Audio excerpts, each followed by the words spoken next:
this negative talk between the Dorje Shugden and anti-Dorje Shugden people. This must stop. This is harming Buddhism. Practicing Dorje Shugden doesn't harm Buddhism because for 400 years we have been practicing Dorje Shugden and it has not harmed Buddhism. Buddhism is not dead. Gelugpa is not dead. Nobody's dead. Okay, only from 1996 till now, suddenly, if we practice Dorje Shugden, it harms Buddhism. Practicing Dorje Shugden doesn't harm Buddhism. Trijang never harmed Buddhism. Sorumji never harmed Buddhism. Lama Yeshe, who practiced Dorje Shugden till he died, never harmed Buddhism. Nobody's harming Buddhism.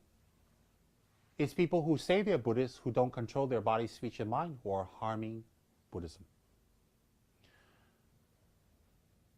Number one, so this is in spirit reconciliation.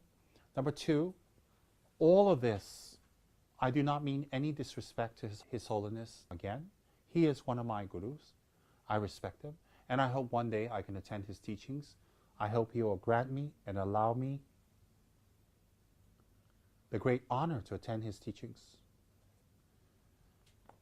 At the same time, I do not presume or order or insist His Holiness that he must do something himself, but perhaps, if I may gently offer my humble advice to the Tibetan leadership that they should consult with His Holiness and say, let's find some reconciliation. Because the protest doesn't help anyone. The protesters are not bad. And something is wrong, we need to talk about it and settle it. We need to talk.